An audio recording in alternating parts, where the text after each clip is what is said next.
자중자애라는 말 아시죠? 말이나 행동, 몸가짐 따위를 삼가 신중하게 함. 스스로를 소중히 여기고 아낌.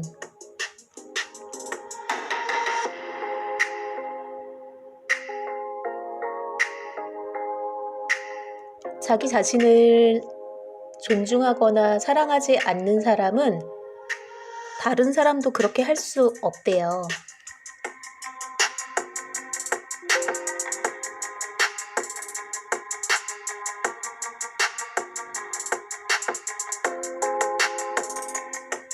Y뉴스 외전 책 읽어주는 여자 나디아입니다.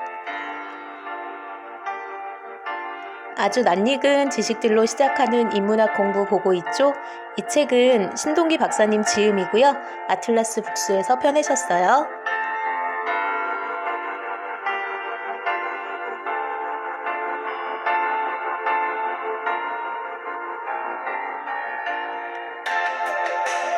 오늘은 2부 신화와 종교에서 9장 성경은 인류 역사상 가장 모범적인 경영학 교과서를 보도록 할게요.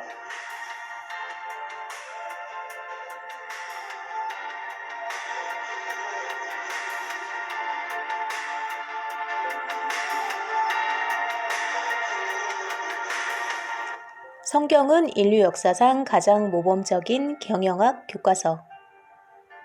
이 세상에서 가장 오래된 조직은 무엇일까? 이에 대해 국가나 가족을 드는 사람들이 많고 어떤 사람들은 군대 조직이 가장 오래된 조직이 아니겠느냐고 반문하기도 한다. 물론 조직의 성격을 어떻게 정하느냐에 따라 답은 달라질 수 있다. 국가나 가족은 인간이 살아가는 데 있어서 자연 발생적으로 생기는 조직이다. 국가를 이루고 가족을 형성하지 않으면 현실적으로 인간이 존재하기 힘들기 때문이다. 이런 관점에서 보면 결국 국가나 가족은 조직이라기보다는 하나의 커뮤니티, 공동체인 셈이다. 국가 조직의 근거로 삼는 사회계약론 역시 국가를 세우기 전에 국가와 개인이 사회계약을 맺었다는 것이 아니라 사후적으로 국가와 개인 간 관계가 계약 성격을 띠게 되었음을 의미하는 것이다. 가족 역시 인간의 본능과 생리적인 특성상 생존을 위해 그런 형태로 살지 않으면 안 되기 때문에 자연스럽게 형성된 공동체로 볼 수 있다. 군대의 역사는 생각보다 짧다. 물론 여기서 말하는 군대는 항구적 조직인 상비군을 말한다. 동서양 모두 군대에 이르기까지 상비군을 별도로 두지 않았다. 어느 나라나 농사짓고 장사하다가 전쟁이 일어나면 국가 총동원령에 따라 군대에 편입되는 시기였다. 1년 12달 유사시를 대비해 훈련하는 상비군은 근대에 들어와서야 만들어졌다. 그렇다면 특정한 목적으로 설립된 가장 오래된 조직은 무엇일까? 바로 가톨릭 조직이다. 예수 탄생부터 세면 2000년이 넘었다. 인류 역사 이래 수많은 조직이 생겼다가 언제 없어진지도 모르게 다 사라지고 말았는데 유독 가톨릭 조직만 이토록 오래 유지되고 있는 이유는 무엇일까? 단순히 종교 조직이니까 그럴 것이라는 추측은 적절치 않다. 그리스 시대의 최강 통일국가인 페르시아의 조로아스터교는 한 시대를 풍미하고 다른 종교에도 많은 영향을 미쳤지만 오늘날 자취를 찾아볼 수 없다. 그 외에도 크고 작은 종교가 수없이 등장했다가 소리 소문 없이 사라졌다.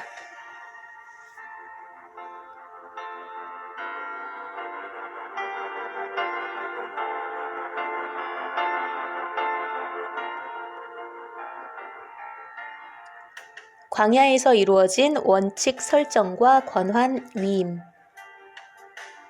가톨릭 조직의 역사가 2000년 이상 유지된 이유는 성경에서 찾을 수 있다. 앞서 이야기했듯이 모세는 하나님의 도움으로 이집트 파라오 앞에서 10가지 기적을 일으켰다. 그리고 마침내 사람이고 동물이고 이집트 안의 모든 마지를 죽게 만드는 10번째 파스카의 기적을 일으킴으로써 파라오에게서 유대민족의 귀향을 허락받았다. 그러나 귀향 허락이 떨어졌다고 해서 모든 문제가 해결되지는 않았다. 진짜 문제는 그때부터였다. 4대 430년간 한 곳에서 정주했던 수백만 명의 유대인을 한꺼번에 이동시키기는 보통 일이 아니었다. 이들의 마음을 하나님께 모으는 일은 둘째치고 일상을 통제하고 갈등을 조정하는 것만 해도 큰 일이었다. 이렇게 모세가 유대 민족을 이끌고 광야에서 한참 정신없이 헤매고 있을 때 모세의 처인 십보라와 아이들을 맡고 있던 장인 이드로가 가족들을 데리고 광야를 찾아왔다. 이튿날 이드로는 모세가 사람들에게 둘러싸여 정신없이 재판하는 모습을 보고 왜 그렇게 바쁜지 물었다. 이에 모세가 사람들이 무슨 일이든지 생기면 저에게 재판을 해달라고 이렇게 찾아옵니다. 하고 대답하자 이드로가 한 가지 조언을 해주었다. 먼저 원칙을 정해서 모두에게 알린 다음 1000명을 거느릴 사람, 100명을 거느릴 사람, 50명을 거느릴 사람, 10명을 거느릴 사람을 뽑아서 그들에게 백성을 다스리게 하고 모세에게는 큰 사건만 처리하라고 한 것이다. 착실한 모세가 이드로의 말을 따르고 모든 일이 잘 돌아가는 것은 물론 자신은 시간 여유까지 갖게 되었다. 이렇게 시간 여유가 생긴 모세는 시나이 산에 올라가 십계명을 받아왔다. 모세가 이드로의 조언에 따라 원칙을 설정하고 권한 위임을 하지 않았다면 유대교 자체가 태어나지 못했을 수도 있었던 것이다. 경영학은 20세기 들어와서 나온 개인의 작업 성과를 올리기 위한 테일러의 과학적 관리법과 앙리 페율의 14가지 경영관리 원칙에서부터 시작되었다. 이에 비해 성경에서는 이미 BC 1400년 무렵에 위와 같은 모세와 이드로의 사례를 통해 조직 경영의 핵심인 원칙 설정과 권한 위임에 대해 이야기하고 있다. 최소한 200만 명 이상의 인구가 40년이라는 긴 세월을 거친 광야에서 생활하는 과정에서 조직 관리의 여러 원칙들이 제대로 적용되지 않았다면 이민족의 공격이나 거친 환경이라는 조건 이전에 자중질환으로 멸망하고 말았을 것이다.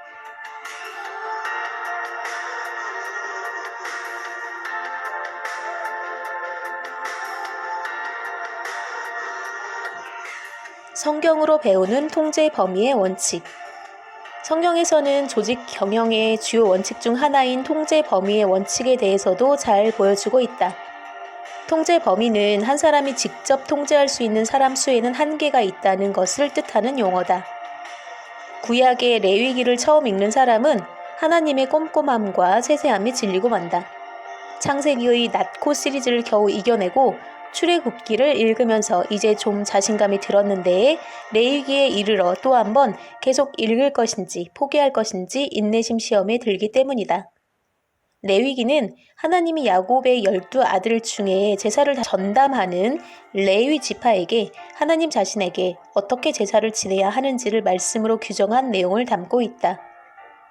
물론 이때 하나님이 말씀으로 이르는 대상은 레위 본인이 아닌 레위의 자손인 모세와 아론이다. 레위기에서 하나님이 모든 것을 지나치다 싶을 정도로 꼼꼼하고 세세하게 정하고 있는 데는 이유가 있다. 하나님은 모르는 것이 없고 할 수 없는 것이 없는 존재이기 때문이다. 이를 경영학적 용어로 풀이하면 통제 범위가 무한대라는 의미다. 전지전능이자 무소불위다.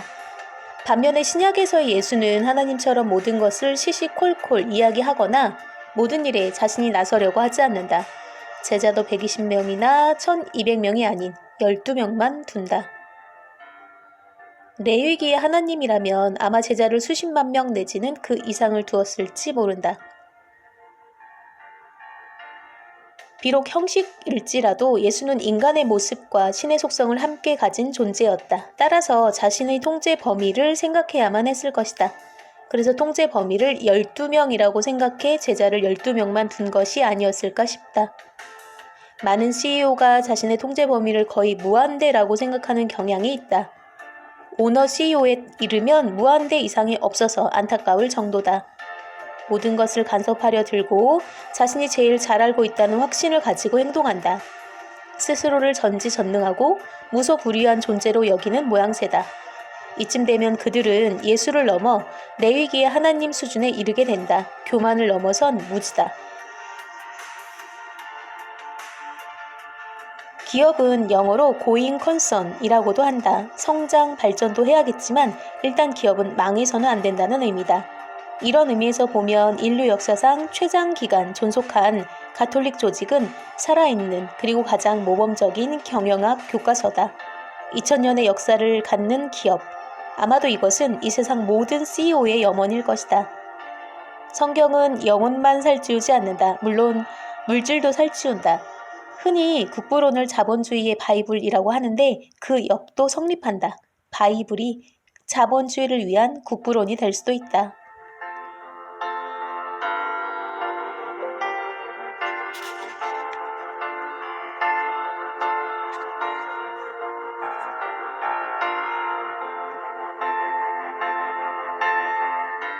(2000년) 2000년 네, 부럽네요.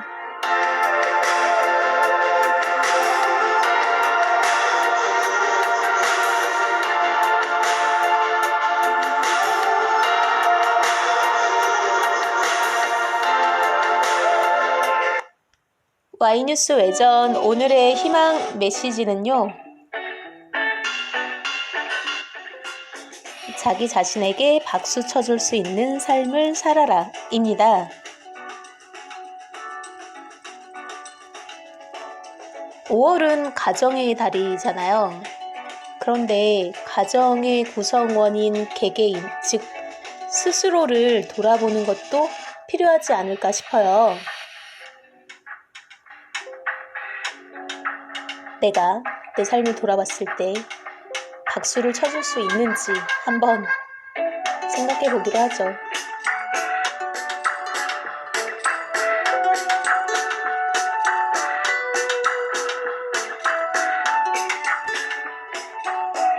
Y뉴스 외전 책 읽어주는 여자 135번째 시간은 여기까지예요. 136번째 시간에 먼저 가서 기다리고 있을게요.